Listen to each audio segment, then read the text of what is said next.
Olá, meus amigos e minhas amigas palmeirenses, tudo bem com vocês? Meu nome é André e sejam todos muito bem-vindos ao canal Palmeiras Racional, o canal onde a principal regra é o respeito absoluto pela Sociedade Esportiva Palmeiras e por sua torcida. Então, desde já, eu agradeço aí a presença de vocês, a visualização de vocês aqui no vídeo. Deixe seu like, curta o vídeo. Se você gostou, se inscreva no canal para nos ajudar a fortalecer nesse início aqui de caminhada no YouTube. E o vídeo de hoje é sobre o nosso elenco para o Mundial. A pergunta é: esse é o elenco que nós iremos disputar o Mundial? E ao que parece, para frustração de muitos, a resposta é sim. Hoje o PVC soltou uma notícia que, no Globo Esporte, falando que o Palmeiras já meio que conta que a posição de centroavante para o Mundial vai ser a que tem hoje, ou seja, Rony, Daverson e Rafael Navarro, né? Não deve vir mais ninguém para o Mundial. Pode ser que chegue algum zagueiro, que é uma negociação que eu vejo um pouco mais fácil, né? Seja pelo Salcedo, mexicano, ou o jogador peruano lá da Moldávia, ou algum outro jogador. É uma negociação um pouco mais fácil. Para centroavante é uma negociação difícil, todos nós sabemos isso, é uma posição que é carente no mercado. Quem tem não quer vender, ou se for vender custa muito dinheiro, ainda mais o perfil que o Palmeiras quer, jogador jovem, é mais caro ainda. Tem a relação do câmbio, o real em relação ao dólar e ao euro, que está muito grande a diferença, faz a negociação ser mais cara e mais difícil ainda. Então, isso todos nós sabemos. A pergunta que fica é: o Palmeiras poderia fazer algo diferente? Poderia estar fazendo algo melhor do que tem feito? E a gente vai falar um pouco sobre isso nesse vídeo. Primeiro, eu queria falar sobre o nosso elenco, tá? Em relação ao Mundial, o elenco que a gente tem, eu acredito que para a semifinal ele é suficiente, ele tem qualidade suficiente para, seja contra Monterrey, seja contra o Al-Ahly, para nos fazermos como favoritos. Acho que o nosso elenco é superior aos demais. O Monterrey é um clube rico do México, é um bom time, tem qualidade, mas eu vejo como ele inferior ao que era o Tigres no ano passado.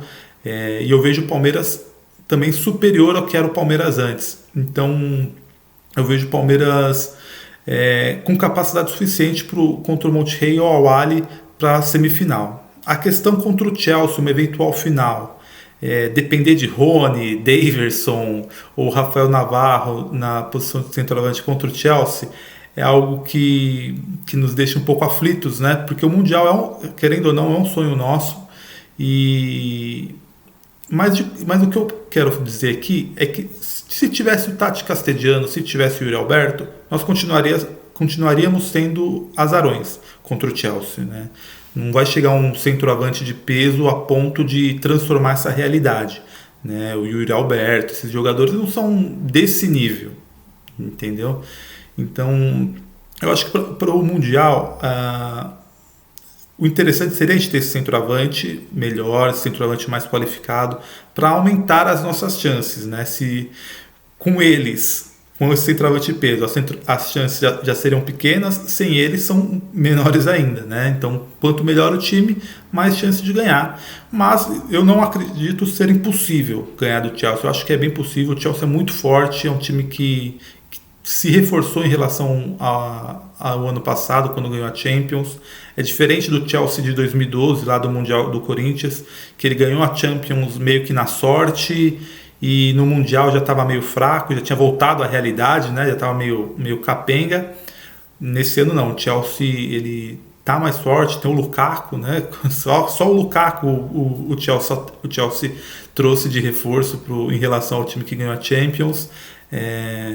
Tá meio inconsistente no campeonato inglês, mas, né, é um time muito forte e vai ser amplamente favorito, seja contra a gente, contra Monterrey, qualquer adversário, né? Então, o que eu me questiono é sobre o que a diretoria do Palmeiras está fazendo. Se contratar alguém ou não para o Mundial, isso não me atinge tanto, tá? Porque eu entendo as dificuldades. Mas me preocupa um pouco a falta de senso de urgência da diretoria. Então, e um pouco da noção de realidade que eles têm sobre essa contratação, sobre o futebol. Então, o que eu posso te dizer, o senso de urgência. A gente está chegando no Mundial de Clubes e, obviamente, a gente não tem que quebrar o clube por causa de um campeonato de dois jogos. Né? Se você me perguntar o que eu prefiro, ganhar um Mundial ou ter um clube financeiramente saudável e estruturado, eu, sem pensar duas vezes, eu falo, quero um clube estruturado, um clube saudável para no futuro ter um futuro garantido. Né? Eu não troco um título pelo futuro do Palmeiras, entendeu? Então eu quero ver o Palmeiras sempre forte. Se não der para ganhar o Mundial de agora, paciência, minha visão, tá? Então é o que eu prefiro. Então eu entendo o lado da Leila quando ela fala que ela não quer quebrar o clube, que ela tem que ter responsabilidade com o Palmeiras, e isso tá certo, tá? Tá certo. A gente não pode pensar de outra maneira, tá? Seria irresponsabilidade pensar de outra maneira, e a gente tem que ter noção também da situação financeira do Palmeiras. O Palmeiras, ele tem uma situação mais saudável do que da maioria dos outros clubes brasileiros, mas o Palmeiras não é um clube que pode chegar e pagar 20 milhões de euros num jogador. Muito difícil fazer isso. Ainda mais com o euro valendo R$7 quase.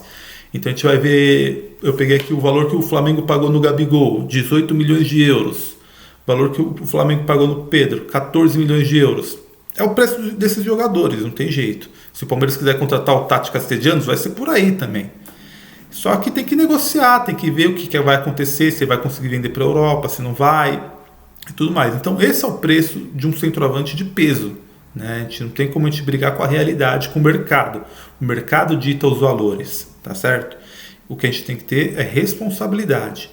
E o senso de urgência que eu acredito que falte para o Palmeiras é o seguinte: está chegando o Mundial, que é um sonho da torcida, e nós só temos o Rony, o Rafael Navarro e o Daverson. Será que já desde o ano passado já sabia que a Leila ia ser presidente do Palmeiras? Será que já não poderia ter sido feito algo a mais para agilizar essa contratação? Porque, como eu vejo, é o seguinte, a impressão que eu tenho, isso não é informação, a impressão que eu tenho é que decidiram manter o Anderson Barros depois que ganhou a Libertadores. Se o Palmeiras perde a Libertadores para o Flamengo, provavelmente o Anderson Barros não ficaria no Palmeiras. E ele ficou também, minha impressão, mais uma vez, é que principalmente pelo fato do Abel ter na entrevista coletiva pós-título, ter enaltecido o Anderson e tudo mais. Porque se a gente lembrar, tinha vários rumores de diretores executivos que iam vir para o Palmeiras. Né? Até um europeu lá que era amigo do Abel, acho que é Luiz Campos, o nome dele. Então tinha vários rumores de diretores que o Palmeiras estava sondando para 2022. E de repente ganha o título e o Anderson fica. Então a impressão que eu tenho é que o planejamento para 2022 foi realizado após a Libertadores. Então parecia que não estava sendo planejado antes, entendeu?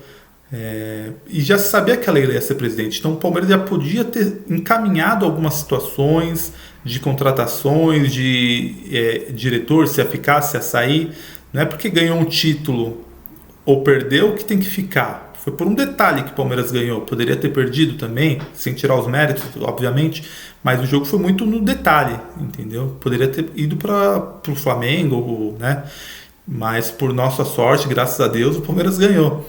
Mas não pode definir a permanência de um diretor ou não pelo um gol do Daverson na prorrogação, entendeu? Num erro do jogador do Flamengo. Entende? E a impressão que eu tenho é que o Palmeiras só começou a planejar 2022 depois disso. E aí falta um pouco de senso de urgência, que é a questão do centroavante. Já poderia ter sido vindo trabalhada desde lá de trás, desde o ano passado, e trabalhando, olhando nomes, analisando perfis, para chegar no final do ano, começo desse ano, já ter algo mais engatilhado, mais certo. A impressão que tem é que o Palmeiras está buscando nomes ainda. Busca o Castellanos, é o único nome que tem. Sondou o Yuri Alberto. E a questão da falta de... a realidade do Palmeiras em relação ao mercado. O que eu sinto quando o Palmeiras fala que quer buscar um centroavante jovem para revender. Legal. a gente vai pensar, o Palmeiras já tem esse centroavante jovem para revender. É o Rafael Navarro, tem 21 anos, não pagou nada ao Botafogo. É o Gabriel Silva da Audase, é o Hendrick daqui a pouco, entendeu? O Palmeiras já tem esse jogador jovem para trabalhar, para ser vendido futuramente. Então, por que eu digo isso? Porque se o Palmeiras tivesse condição de pagar 20 milhões de euros, 15 milhões de euros num centroavante, eu falaria, beleza, pega um jogador jovem e vamos trabalhar para vender mais para frente. Mas como não tem esse dinheiro, como pode pagar no máximo, sei lá, 10 milhões de euros, então não vai conseguir contratar esse jogador, vai ser muito difícil. O jogador lá do Peñarol, o Álvares, artilheiro do Uruguai, tem 20 anos, 19 anos, foi o segundo ou terceiro jogador sub-20 que mais fez gol no mundo. Cara, o Peñarol não vai vender ele por menos de 15 milhões de euros, de dólares, entendeu? Então, se o Palmeiras está achando que com 10 milhões ele vai contratar um jogador de peso, jovem e centroavante, eu acho que é contar muito com a sorte aí de que os clubes europeus não estejam olhando para o mercado sul-americano, mercado americano lá na MLS, né, no futebol dos Estados Unidos, no caso do Castelhanos, é contar com isso, entendeu? Porque me parece um pouco fora da realidade do mercado. Então, um rumor que saiu do João Pedro, do Cagliari, da Itália, que é um jogador de 29 para 30 anos, que é um artilheiro lá na Itália, né, nas últimas 2, 3 temporadas, os jogadores brasileiros que mais fez gol na Europa, e é um jogador muito bom, e só que tem um pouco mais velho, tem contrato, então custaria entre 10 e 12 milhões de dólares. É um pouco mais barato do que o Castellanos, que os outros mais jovens, né? É mais barato, mas você não consegue revender no futuro, muito difícil, porque já tem 30 anos. Então não seria mais fácil apostar num jogador assim, de 28, 29, 30 anos, que seja um pouco mais barato, para qualificar um pouco mais o elenco, e você, junto com esse jogador, ir trabalhando os jogadores jovens que você tem, Rafael Navarro, Gabriel Silva, ir trabalhando esses jogadores e mesclar, né? O Palmeiras não renovou o contrato aí com jogadores mais experientes, né? Felipe Melo, Jailson, o próprio William. Então tá com o elenco bem jovem. E o Abel já falou muito disso, da importância de jogadores mais experientes. A gente não pode apostar sempre em jogadores jovens, né? É bom a gente ter os nossos da base, mas tem que ter essa mescla, tá? E a impressão que eu tenho é que o Palmeiras está se baseando muito em jogador jovem para revender, contratar para revender. É ótimo ter o Vinha, deu certo, o Piquerez deu certo, acho que vai dar certo de vender, né? Um jogador que está se consolidando. Tem o Atuesta, que é jovem, para revender. Então eu acho que o Palmeiras está fazendo um mercado interessante. Mas para essa posição específica de centroavante, eu acho que o clube está olhando muito esse perfil de jogador jovem, poderia olhar outros perfis.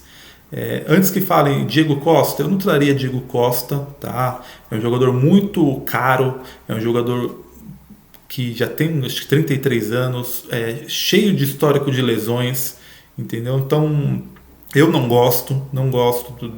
Acho que no Atlético a gente viu, quando ele jogou com a gente também não fez nada, fez um ou outro gol, toda hora se machucava. Então esse tipo de contratação eu sou totalmente contra. Você pegar um jogador que nem o Luiz Adriano, que já passou dos 30, 32, 33 e dá um contrato de 3, 4 anos, isso eu sou totalmente contra. O que eu defendo aqui é pegar um jogador de 27, 28, 29 anos. A gente não pode fechar os olhos para esse mercado, entendeu? Então é nisso que eu vejo um pouco da falta de noção do Palmeiras, da realidade do clube, tá? Então essa é a minha opinião sobre a contratação. Acho que a gente tem que ter responsabilidade, a gente tem que ter cuidado. Eu apoio a Leila quando ela diz que ela não pode quebrar o clube, que ela vai passar e o clube vai ficar. Então ela tem que ter, os investimentos têm que ser muito certeiros, mas não podemos fechar num perfil para centroavante, que é uma posição chave, e fechar o olho só para jogadores jovens. Só vamos contratar se for jovem. A gente não pode fazer isso. Nós já temos jovens para isso, para desenvolver e vender mais para frente.